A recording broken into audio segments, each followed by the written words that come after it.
Okay. We're going to try something a little different. We are going to create rebar in Blender. As you can see, there's this piece of rebar here that I stuck inside of this asset from Quixel. And so if you need a collapsed ceiling or a collapsed floor or even ceiling tiles, you can use this. You can use this method as a way of creating that as well. So if I just jump in here, you can see that you get kind of like this mess of ceiling tiles. And the support beams, I don't know if you really want to call them support beams, but the that stuff between the tiles that holds them up, you can kind of create that inside of Blender as well. So you don't, it's not just rebar. You can use this for a whole bunch of different things. So I'm just going to give it a second, just to get some more people in, if there's going to be anybody. But I figure, screw it, might as well, right? So let me just post this out, and we'll get started. So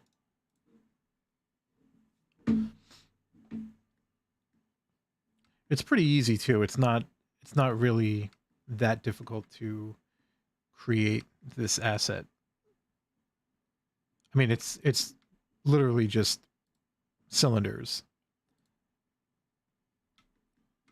So definitely not a hard asset to create.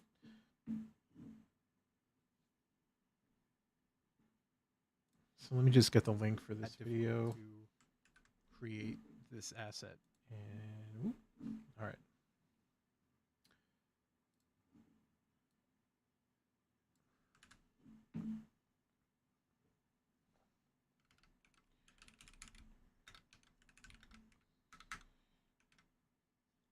Blender 3D.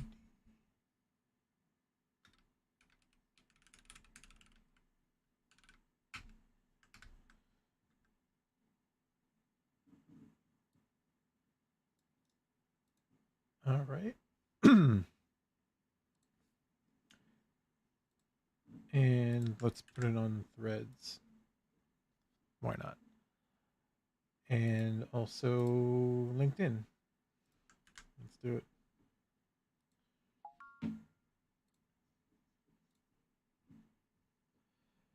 All right. Cool. All right, so I put that all out there.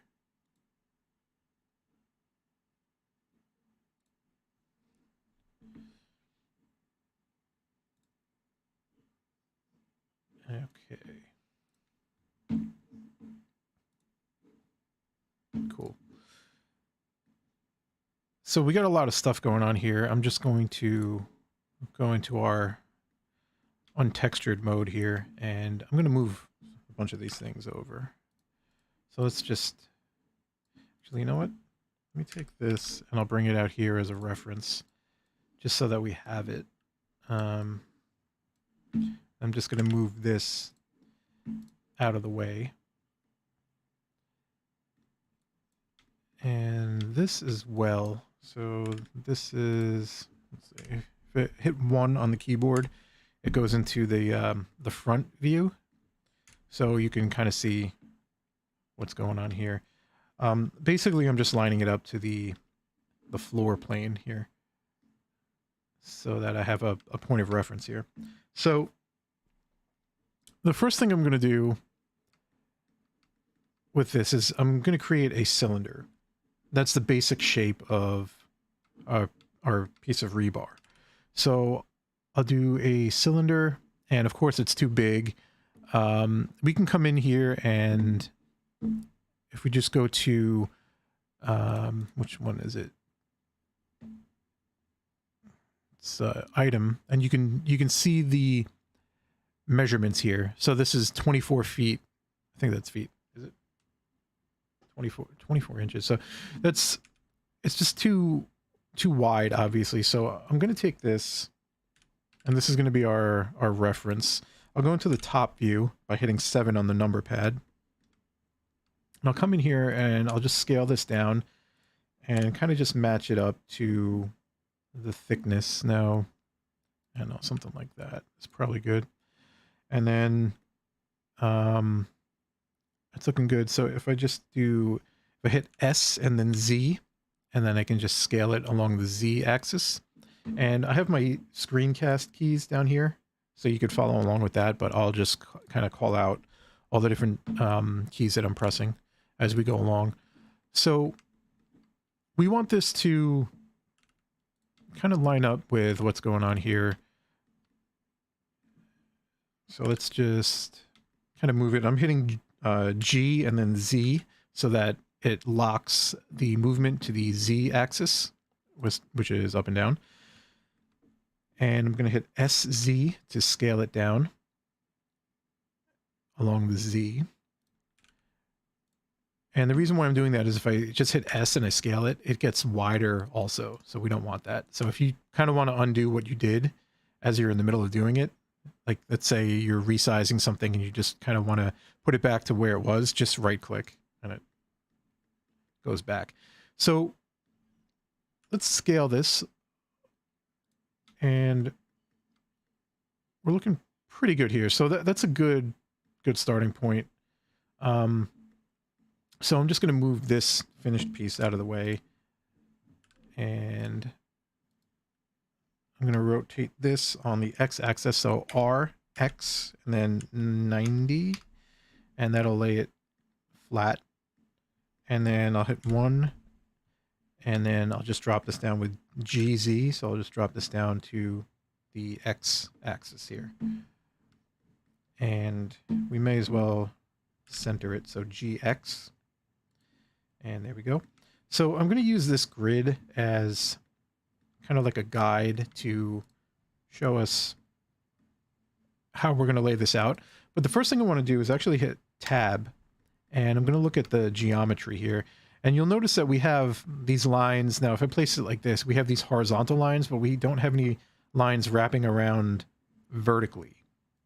And what I mean by that is if I hit Control R while I'm in edit mode, to get into edit mode, you just hit Tab on the keyboard. You don't have to convert it to an editable poly or anything like that. You can just hit Tab and then just hit Control R and it adds an edge loop. Now you can't move it yet. What you have to do is actually scroll on the mouse and then that'll increase the amount of loops. And if you scroll down, it decreases the amount of loops.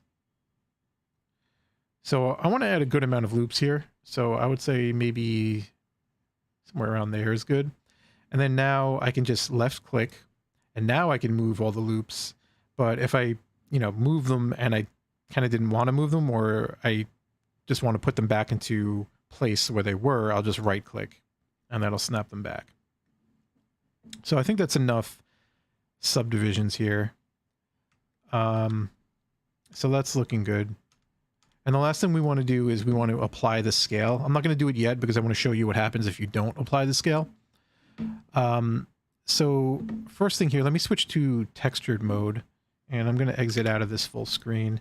If you want to full screen a certain panel, as you're hovering over it, just hit hold control and hit spacebar.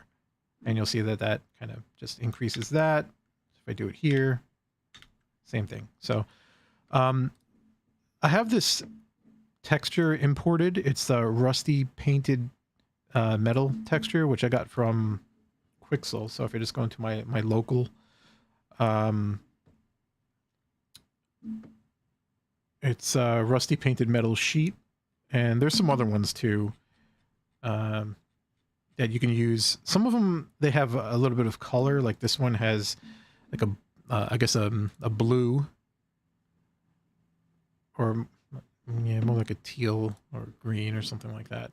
Kind of want to stay away from those when you're doing, when you're creating rebar, because it's really just a piece of metal, no paint or anything like that. So I think this one does a pretty good job.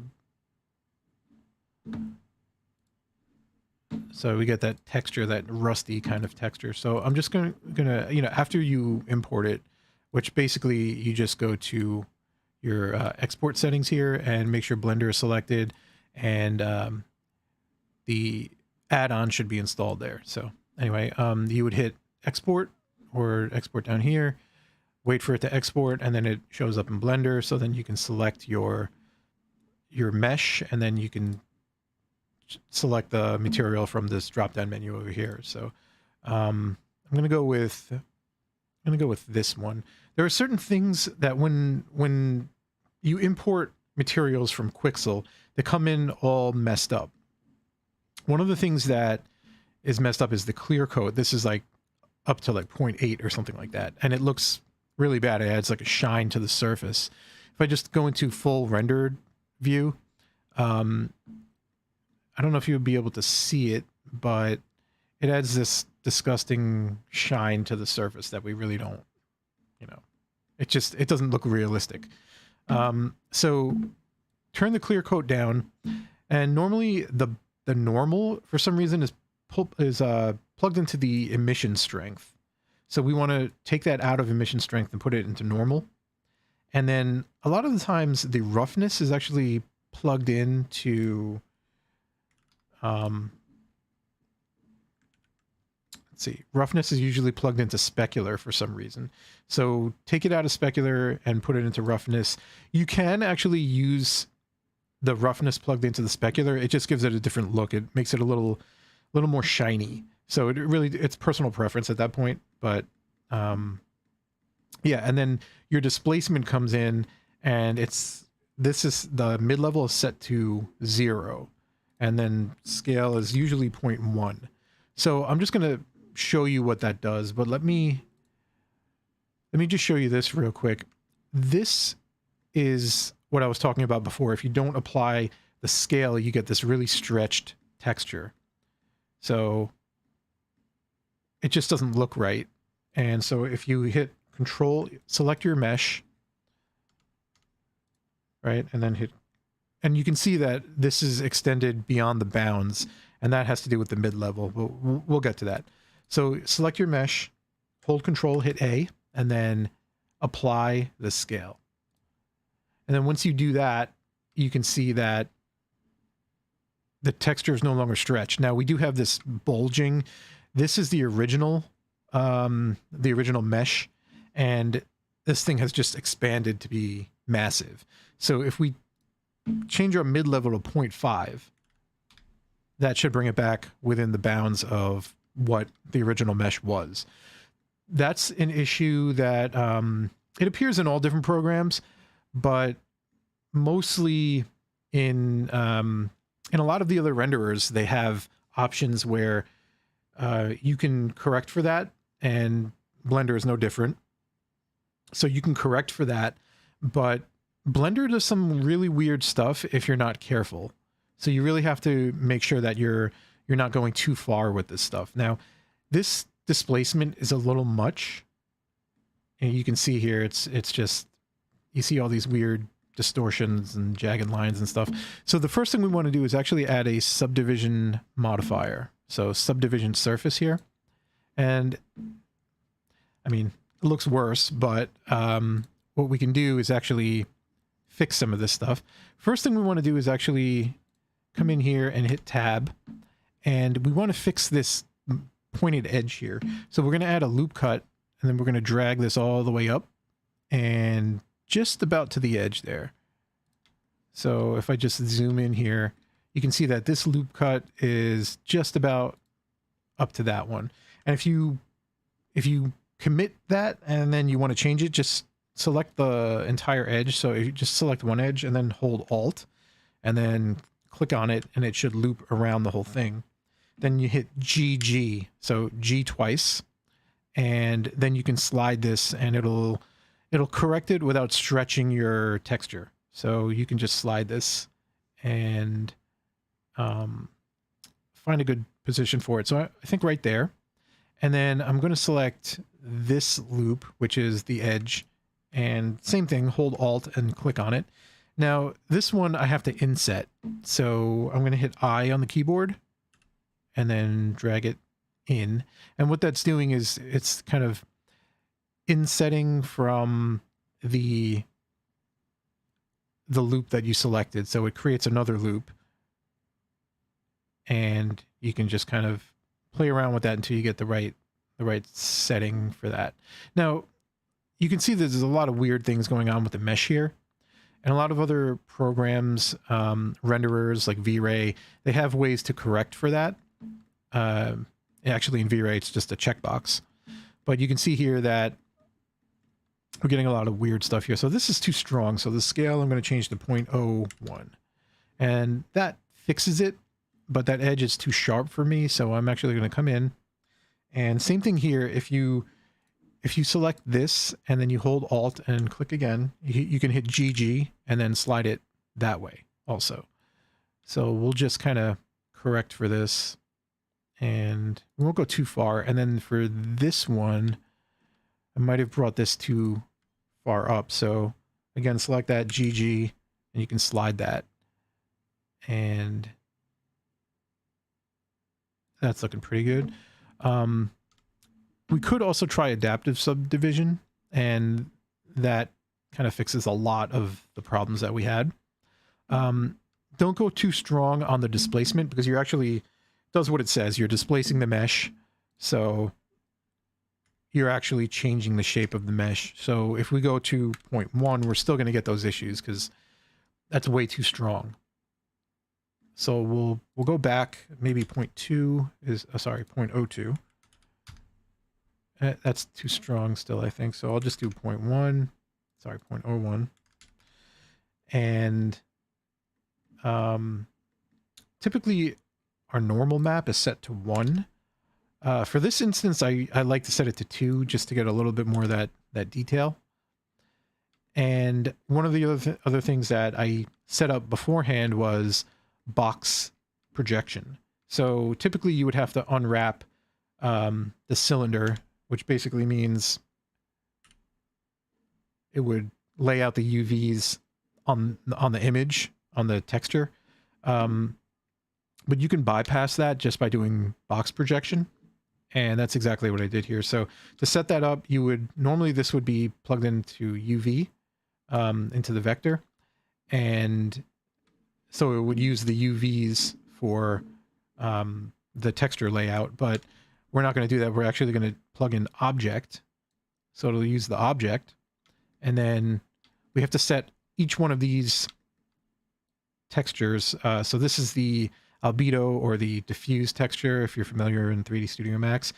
Just set this to box and then do 0.3. So go through and do that for all of them. So the ambient occlusion, for the roughness, and then for the normal.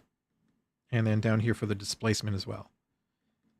And use a blend of 0.3 so you don't get any hard edges.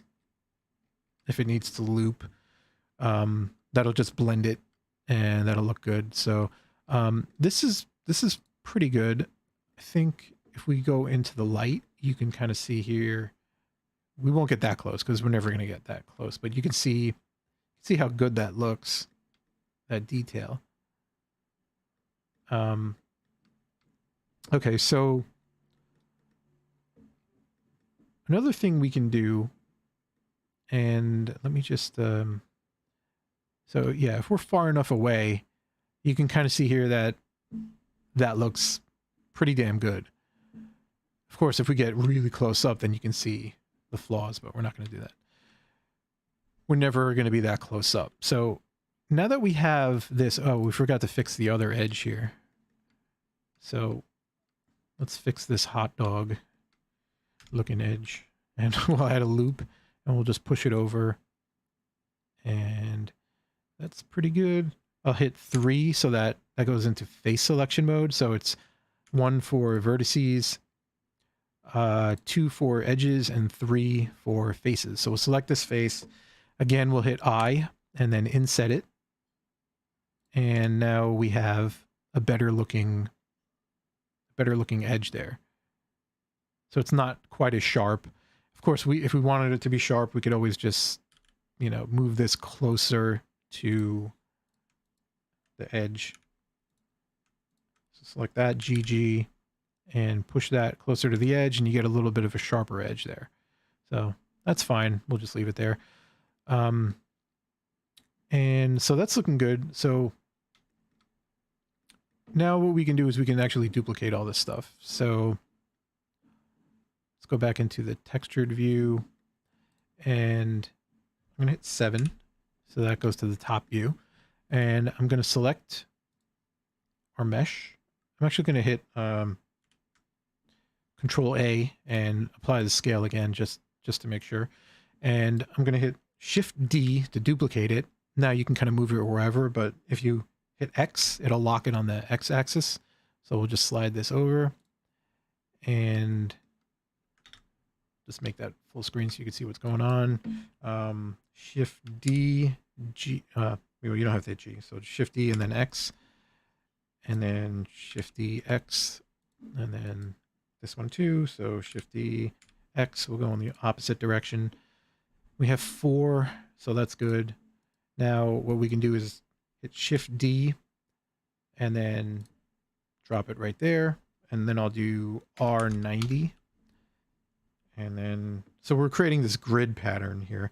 So I can just move this into place. Now, this isn't long enough. So what I'm going to do is I'm going to hit S and then X to scale it on the X axis to give us a little bit of, I guess you could say, overhang. Now, the thing with that is that that's going to stretch the texture.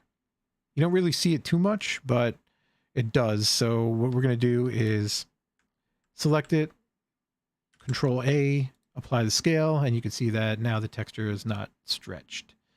So now let's position this. We'll go back to our top view by hitting 7 on the number pad, G, Y to move this down, Shift D, and then Y to lock it on the Y axis. Let's see here. Okay, so Shift D, Y, Shift D, Y. And that's cool.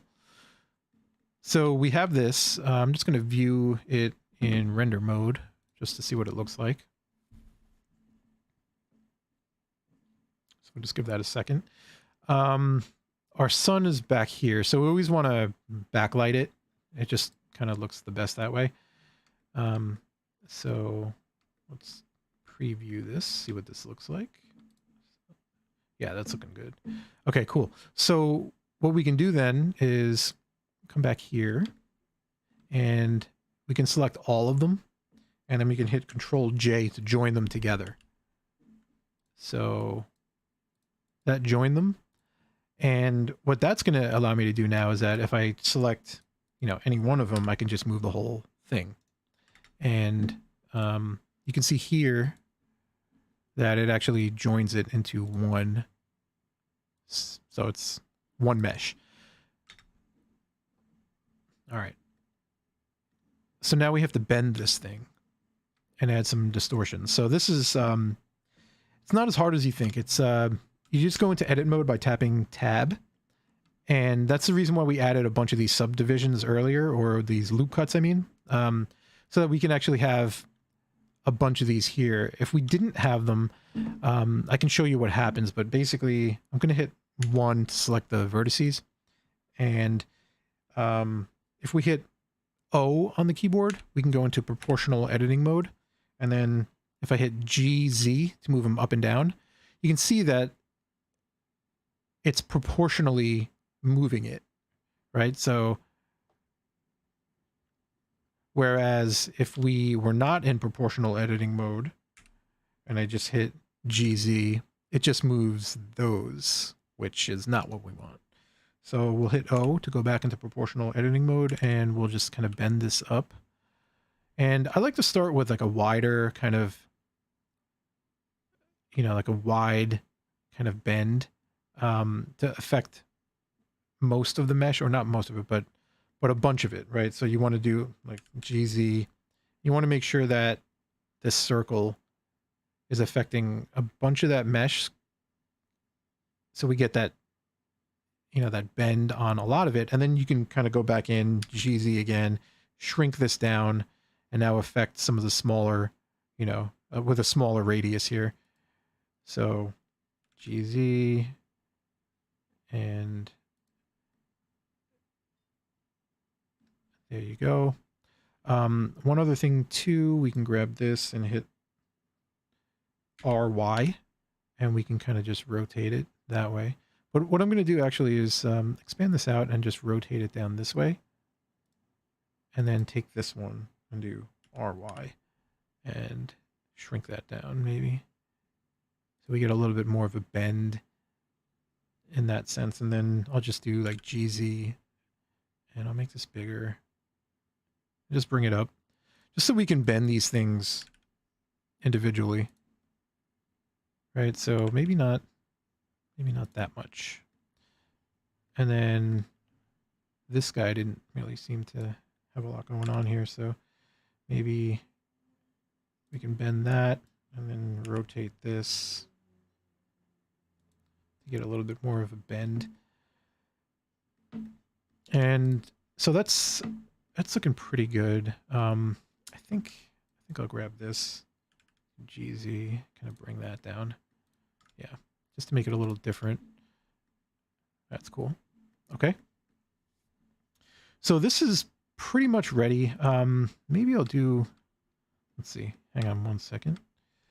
Yeah, so maybe I'll just do a little bit of a bend here. So let's grab some of these and just do that. Yeah. And maybe these are a little bit too rotated. There we go. So we may have to adjust this when we stick this into the mesh. So let's grab the mesh and move it over here. So this is, again, this is an asset from Quixel. So it's a photo scan asset. And I'm just going to rotate this. So I'm going to do RX and then -90. And then GZ to bring it back up. And I'm going to hit 7. G, slide it into the mesh here.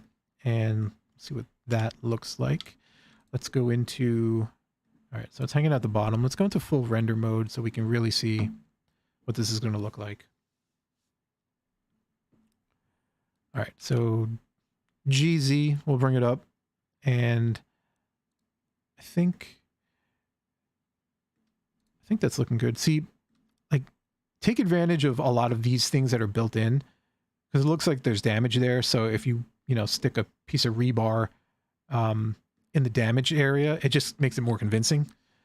So like this and here, all that stuff. So if you need to extend this out, you can actually select this. Make sure you're not in proportional editing mode, and you can hit like GZ, or you can actually hit EZ. E is going to extrude it. So hang on, EZ, why is that? There we go, EZ. So that's going to extend that out, and then same thing here, EZ. You got to give it a second. And that's looking pretty good. It looks like I forgot to grab some vertices there. So let's just undo a couple times. I think that's good. Okay. I mean, we could keep it like that. Let me just make sure. So one thing that I ran into just right now is that if you're like this, see how you can see all of the vertices around here? Yeah. And see, I didn't select them. I didn't select all of them last time. So what you can do if your camera view is like that, maybe, right? If you select those vertices, right? If you go around to the other side, you didn't select those. So you can hit Alt-Z to go into X-ray mode. And now if you do it, it'll get the ones in the back too. So then we can kind of just make this the same size. So I'll just hit 1, and I'll do, actually this, yeah. So 1, hit GZ, bring this up, and that's good. Let's go into our rendered mode, and we can take a look at that. Okay, looking good. Cool. So again, if you wanted this to be a floor in a building, you could actually rotate this. Let's do what? Like RX90, right? And then ignore that empty bottom, but you could essentially use that as like a floor or a wall or something like that. So I'll just rotate that back up. And again, as I mentioned earlier, you could use this for ceiling tiles too. So it's kind of a cool look. If you're creating like a, I don't know, dilapidated office building or something like that, you can kind of create that look of the support beams just kind of broken, tiles broken. I believe I have some tiles down here. Yep. So it's as if they fell in. So you could use this for a bunch of different things. It's pretty easy to do and it looks really damn good too. So this is pretty convincing. Oops, I'm going to select that. And I can just, yeah, line that up. So yeah, I mean, it looks great. And it's could be used for a whole bunch of different things. So, all right, cool. So I hope this was helpful. I hope you guys can take this and use it in some of your own projects. If you're creating any kind of destruction or destroyed worlds like The Last of Us or The Walking Dead or something like that, you could take some of these assets and just put them, you know, anywhere, and you know, it'll add to that destroyed world feel. And it's a pretty simple thing to do. So hope this helped.